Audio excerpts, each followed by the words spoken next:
Okay. Okay. Yep. Okay. So sharing my screen. Welcome to anyone who's joining us here on YouTube. We are here with our daily SAT lesson, and I'm Alex Torres, and I have my buddy Patrick Spano here with me. How you doing, Patrick? Doing very well, thank you. Looking forward to diving back into this passage. Feels like we've been on it for months, but the reading section is very time consuming if you want to learn how to do it properly. So if you're out there and you think that it's a quick fix, there aren't many quick fixes in life, especially for this test. So just make sure that you start to enjoy delving into these passages. If you want to boost your score, you're going to have to do that. Are you in a more amenable coffee shop over in Belgium today? I'm in a co-working space, actually. So it's a BYOC, bring your own coffee, which I didn't bring any. So I'm just here to bring my work. The agony. Yeah. Cool. So, all right. So let's dive right in. We've been in College Board Practice Test 1, which you can find for free on the College Board website. And I just found out recently that there are 10 practice tests on the College Board website, as opposed to 8 like there's been for years. So I believe October 2017 and another one have been added as the the next 2. But anyway, you can get these for free on the College Board website. And online, we've noticed so many people looking for more varied voices in terms of explanation for why the right answers are right in the reading. And that's just really easy work for us, because it's the encouraging thing about SAT reading, that the right answer is always right. It's 100% right. And we've got lots of different ways of sort of getting through a lot of those situations where perhaps it seems like there might be more than one right answer. So we had made it up to question number 5 in section 1 of test 1 of College Board SAT Practice Test 1. And so now we're going to question 6 here, where it says, in the passage, Akira addresses Chi with. So if we're seeing this question for the first time, which of course I'm not and Patrick is not, we'd be kind of really confident to know that if they're asking how does Akira address Chi, it's definitely in there. And so we have to find it, but it's not anything where we'd have to read between the lines or really overanalyze anything. So looking through the passage, I guess whichever of us sees signs of this, I see obviously the very first line, which says that Akira is, being direct and breaking tradition. Mm-hmm. Let's see. In the second half of that first page also, that's where we get him, where he's at the entrance. And I believe that's when she tells him to come in. And there's a few verbs there, a few different phrases where we kind of get a glimpse onto how they come to interact with each other. A few different spots. So she says, come inside. He says, I don't want to trouble you. So definitely in line 39, we're seeing politeness. And his message was being delivered like a formal speech. So that's on line 48. So we're seeing sort of the politeness and the formality of it all. Anything else on this page before we go to the other page? Yes, so just to add another spot, not sure, but it's right around line 33, 34. It's again his actions vis-a-vis her. And so his voice was soft and refined. And then maybe the first thing that's a little different from what we've seen so far is in 33 to 34, he straightened and stole a deferential peek at her face. Now, this shouldn't really make a difference to us kind of in the general sort of Western culture, but this is Japan, where eye contact is a big deal, right? And, certain people you're not even really allowed to look at directly. So he's kind of going above his class level, or the respect level that he is allowed to go by looking directly at her, is I think what's going on. And we don't have to pick that up. That might be getting a little deep into it, but let's see what's on the next page here.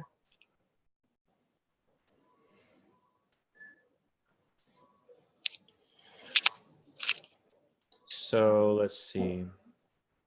So here he's kind of being, apologetic. Please don't judge my candidacy a certain way. But then when you get to line 71, eager to make his point, he'd been looking her full in the face. And then he bowed and left. So he's kind of being polite, but we've seen the word direct. We see the eye contact. So he's kind of treating her like an equal within this society that has all of these social rules, right? He's kind of teetering the whole time, right? Wants to do things the right way, the norm, but obviously we know the overall theme is that he broke the standard form of doing it, and he came straight to the house and straight to the mother to ask. So again, just the whole time kind of teetering along of respect, but he's still broaching it in a bit of an uncommon way. So we have the eye contact on the last line, and in line 71, even the way it's being described, he's looking her full in the face. So the way it's described is kind of almost like aggressive or assertive. So we've got the politeness, which is the respect, but then the direct eye contact, which is that he's not totally respecting her, because he's looking at her very directly and with that wording, full in the face. And I might say, out of all of our clues, that line on 71 to 72, full in the face, is kind of the most direct evidence for us to pick this answer here. Do you agree? Yes.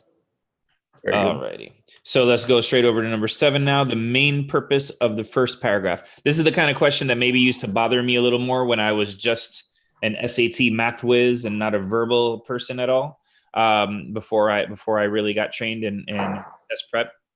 But what would have bothered me is the idea that this is maybe up for interpretation. Like I might see one thing, but somebody else might see something else. So how do we know which one is the right one?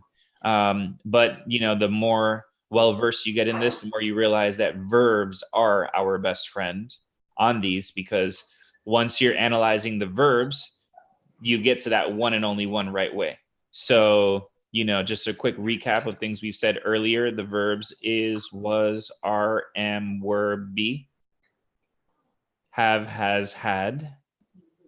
These are the verbs that you want to kind of keep most at the forefront. So we'll just go ahead and highlight the verbs we see in here. So he came over directly. ING words and to-do words are not verbs, so breaking is not a verb. Was that it? Had he followed form? Had he asked his mother to speak to his father to approach a go-between? Would she have been more receptive? So that's the first paragraph right there. And if we're focusing on those verbs, now we can focus on the subject, which is who or what is doing the verb. So it's the idea that Akira came over directly. Was that all it was? Had he followed form? Had he asked about a go-between? Would she have been more receptive?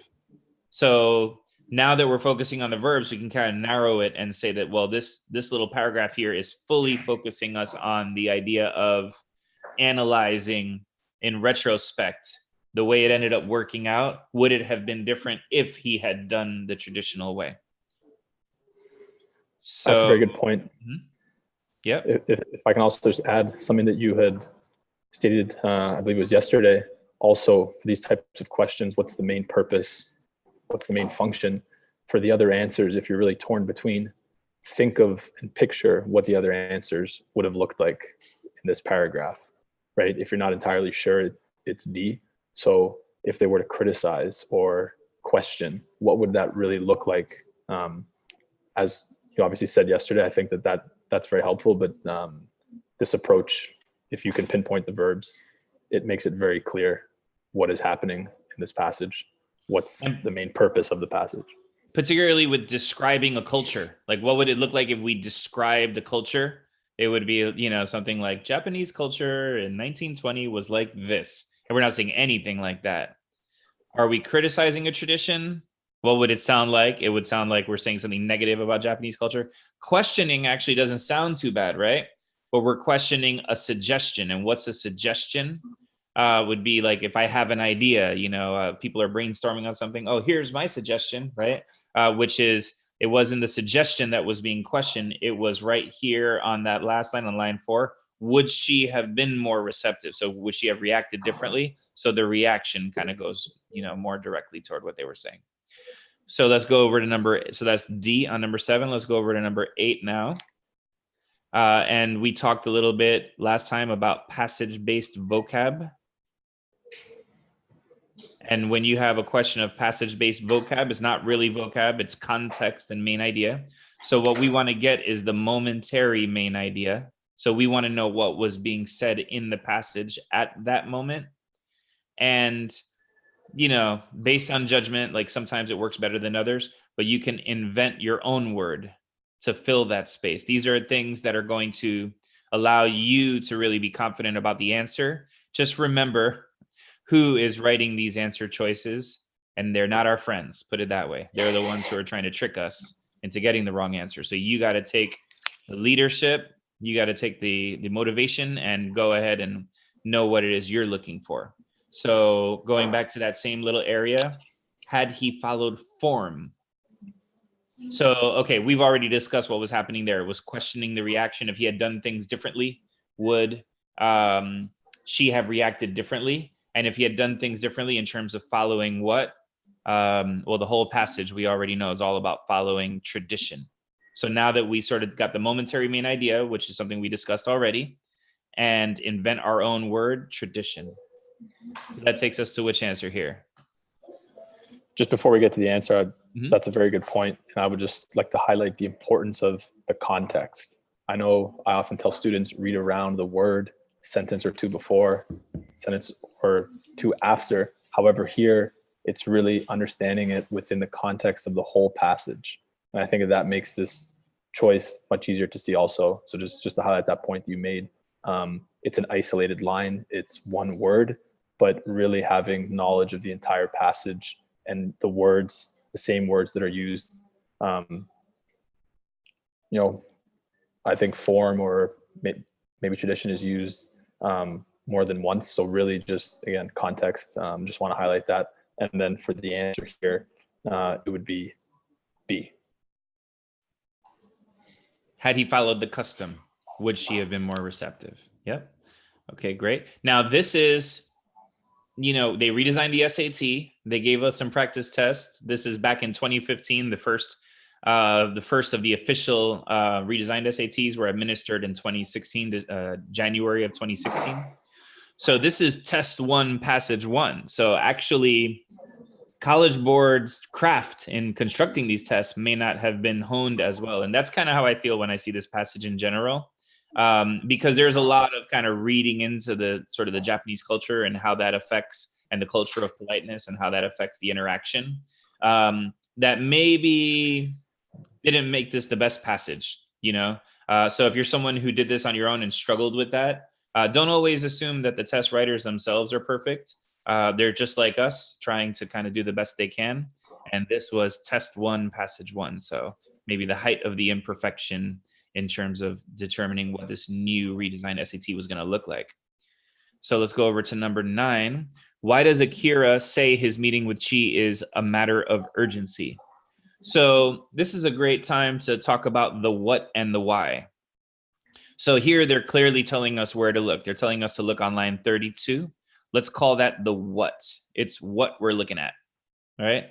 We're looking at the phrase matter of urgency. But it would be just way too easy if that was just the answer. There'd be no work involved. So generally the area right before, which you said a moment ago, Patrick, right before and right after, we're going to refer to as the why. And, the question is going to be about the why. The what is sort of our center of where we're looking, but the why is going to be our answer. So let's go ahead and put that to the test here. So he says, Madam, forgive my disruption, but I come with a matter of urgency. So that's our what. And just as a general standard, we're going to say, okay, let's look around here for some reason of why it's a matter of urgency. And if we look before, it's just a lot of details, not super relevant to this one statement. So we'll want to look a little bit afterward. Yeah. And yeah, so this may be kind of an exception to what we're saying, because on most of the questions, I can definitely testify to the idea that on most questions, it will sort of blatantly be just right here, and it's just that easy. But on this passage, it is actually a higher level difficult question, because much later in the passage, he says why it was a matter of urgency, which is around here. He says, depending on your response, let's see, where does he announce the job opportunity that he has? I think it's a little bit before. I think it's towards the end of the second half. Yeah, okay. So it's not right after the what, but not far. I believe it's okay. Right after where you grab. Yeah, so it was within the circle. Look at that. Very good. We're vindicated. Normally, I would approach you more properly, but I received word of a position. I've got an opportunity to go to America as a dentist for Seattle Japanese community. So that's why it's a matter of urgency. And then, going over to the other line, spelling it out even further. Why is that a matter of urgency? Because he says, depending on your response, I may stay in Japan. So like, in other words, he's got to run quickly and get this job. And that's going to determine sort of what he does as far as his travel plans. So what answer are we picking based on all this, or which answers can we get rid of? Well, I think A can easily get rid of. B, it's not expressed at all throughout the passage.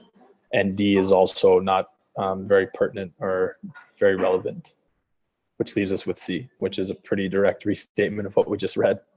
You just have to find the right area, but that's pretty spot on. He's been offered an attractive job, and for the record, the attractive job was in lines 39 to 42. And one thing we've maintained pretty confidently is that when you're doing this the right way, you'll get to that evidence-based question and you will have already answered it. So that actually did happen accidentally just now.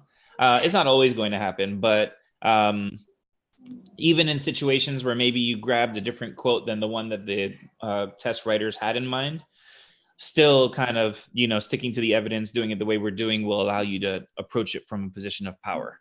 So we've officially made it through this first passage, and we enjoy doing this, but we're keeping our sessions on the shorter side. So as we get the ball rolling, I imagine we'll start covering more questions in a shorter period of time for anyone who's sort of impatiently hoping for us to get through all of SAT Practice 1. We're just as eager as you guys. So if you're joining us in real time or after the fact, thank you so much, and help us spread the word. We really appreciate any feedback and just your presence and having you watch our videos. So thanks so much, Patrick. And thank you. A lot of people are calling today Friendsgiving, because they're having their little parties with their friends prior to Thanksgiving. So if you're one of those people, happy Friendsgiving. Same to you. Appreciate it. Take care. Bye-bye. Okay, bye.